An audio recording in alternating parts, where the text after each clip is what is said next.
میں یہ کہہ سکتا ہوں کہ تقریباً اجماع ہے اس پر کہ یہ رات رمضان مبارک ہی کی ایک رات ہے۔ اس کی دلیل ایک تو یہ کہ القرآن یفسر بعضہ بعضا کے اصول کے مطابق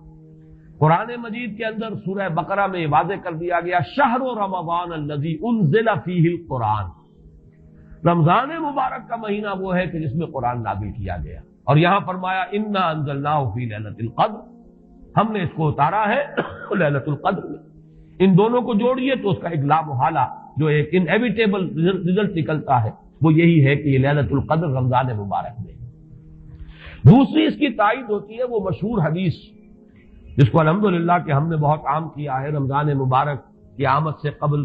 کوشش ہوتی ہے ہر سال جو ہے اس کی یاد دہانی کرا دی جائے۔ ایک طویل خطبہ جو حضور نے دیا تھا، خطبنا رسول اللہ صلی اللہ علیہ وسلم فی آخر یوم من شعبان، یہ حضرت سلمان فارسی رضی اللہ تعالیٰ عنہ سے مروی ہے کہ حضور نے شعبان کے آخری دن ہمیں خطبہ ارشاد فرمایا، یا ایھا الناس قد اظلکم شہر عظیم شہر مبارک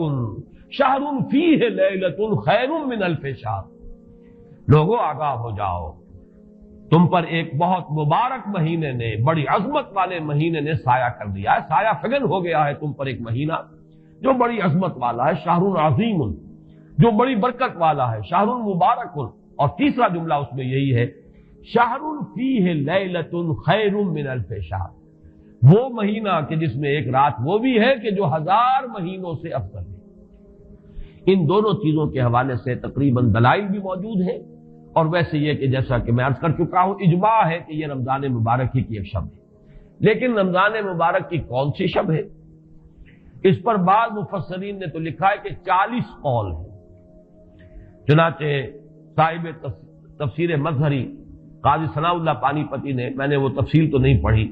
کہ 40 قول نقل کیے، لیکن امام راضی نے جو 9 قول نقل کیے ہیں وہ میں تیزی کے ساتھ آپ کو سنا دیتا ہوں۔ ابن رزین رحمہ اللہ کا قول یہ ہے کہ رمضان کی پہلی شب ہے۔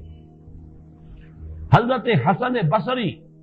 رحمت اللہ علیہ، یہ ہے تابعین میں سے، اس لیے میں رضی اللہ عنہ نہیں کہہ رہا، رحمت اللہ علیہ، حضرت حسن بصری رحمت اللہ علیہ کی رائے ہے کہ یہ 17ویں شب ہے، یعنی وہ شب کہ پھر جس کے اگلے دن جو ہے وہ غزوہ بدر ہوا ہے، یوم الفرقان۔ حضرت انس رضی اللہ تعالی عنہ مرفوعاً روایت کرتے ہیں کہ یہ 19ویں شب ہے۔ محمد بن اسحاق جو بہت بڑے سیرت نگار ہیں حضور کے، ان کا قول ہے کہ یہ 21ویں شب ہے۔ حضرت عبداللہ ابن عباس رضی اللہ تعالی عنہما سے قول جو ہے مروی ہے کہ یہ 23ویں شب ہے۔ حضرت عبداللہ ابن مسعود رضی اللہ تعالی عنہ سے مروی ہے کہ یہ 24ویں شب ہے، اور اس کو میں ذرا اہمیت دیتا ہوں اس لیے کہ 24ویں شب جو ہے سورہ علق کی ابتدائی آیات کے نزول کے ضمن میں کچھ حساب کتاب کے جوڑنے سے 24ویں اور 25ویں شب کا بھی معاملہ جڑتا ہے، جو کہ میں نے آپ کو سورہ علق کے درس کے دوران بتایا تھا۔ اس کے بعد حضرت ابو ذر غفاری رضی اللہ تعالیٰ عنہ کا قول ہے کہ یہ 25ویں شب ہے۔ اس کے بعد حضرت ابی ابن کعب رضی اللہ تعالیٰ عنہ کا قول ہے، یہ وہ ہے جن کو کہ حضور نے خود فرمایا کہ اقرأہم ابی ابن کعب، قرآن مجید کے سب سے بڑے قاری حضرت ابی ابن کعب ہیں رضی اللہ تعالیٰ عنہ، اور ان کے بھی سینے پر آپ نے تھپکی دی تھی کہ ایک سوال کیا آپ نے کہ سب سے عظیم سورت کون سی ہے، اور جب انہوں نے صحیح جواب دے دیا سورہ فاتحہ، تو پھر یہ کہ اس پر حضور نے تھپکی دی کہ تمہیں اللہ تعالیٰ نے بہت صحیح مناسبت عطا کی ہے علم کے ساتھ۔ ان کی اور صحابہ میں سے بہت سے لوگوں کی رائے،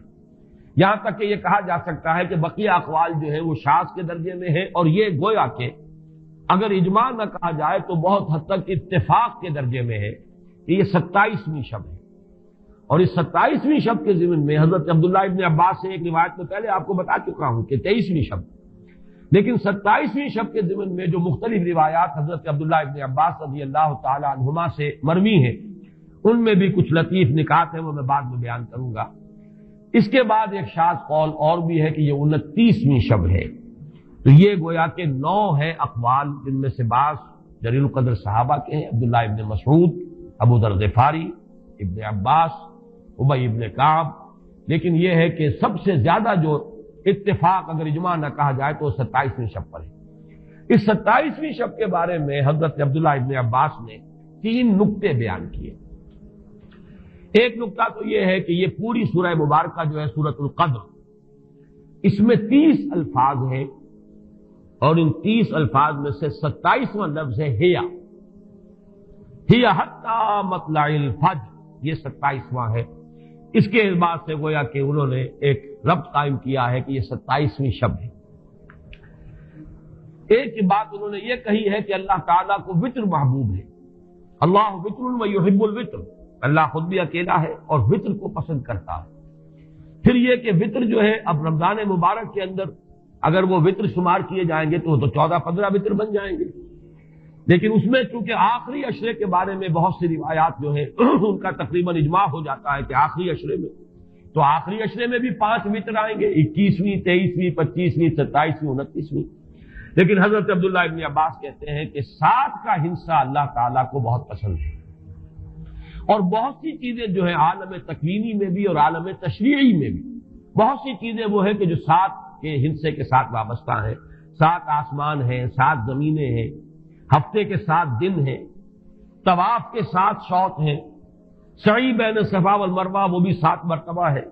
ادھر سے ادھر، ادھر سے ادھر 7۔ اسی طریقے سے سجدے کے اعضاء بھی 7 ہیں، تو اس سے انہوں نے پہلے وطر اور وطر کے بعد 7 کا حصہ رمضان کے آخری عشرے کی وطر راتیں اور ان میں 7ویں رات یعنی 27ویں شب وہ اپنے اس حساب کتاب سے بھی، اور جب انہوں نے یہ بات بیان کی تو حضرت عمر رضی اللہ تعالی عنہ نے ان کی تحسین کی تھی۔ آخری بات اور بھی کہی گئی ہے کہ لیلۃ القدر جو ہے اس کے اندر حروف کو اگر شمار کیا جائے تو 9 بنتے ہیں، اور یہ لیلۃ القدر اس سورہ مبارکہ میں 3 مرتبہ آیا ہے۔ انا انزلناہ فی لیلۃ القدر وما ادراک ما لیلۃ القدر لیلۃ القدر خیر من الف شہر، اس اعتبار سے بھی 3 کو ضرب دی جائے 9 سے تو وہ بھی 27 کا عدد بنتا ہے۔ بہرحال یہ میں نے جیسا کہ عرض کیا تھا کہ ان کا کوئی تعلق نہ صرف سے ہے، نہ نحو سے ہے، نہ روایات سے، لیکن بہرحال حضرت عبداللہ ابن عباس کا ایک ذوق ہے، اس کو آپ ذوقی باتیں بھی کہہ سکتے ہیں، لیکن یہ کہ حضرت عبداللہ ابن عباس کی ذوقی بات ہے، لہذا اس کا کم سے کم تذکرہ ہو جانا چاہیے۔ ایک بحث یہ ہے کہ اہیا باقیۃ ام لا، کیا یہ رات جو اس کی عظمت تھی یہ باقی ہے یا صرف وہی رات جو تھی جس میں کہ قرآن مجید نازل کیا گیا وہی عظمت کی حامل تھی؟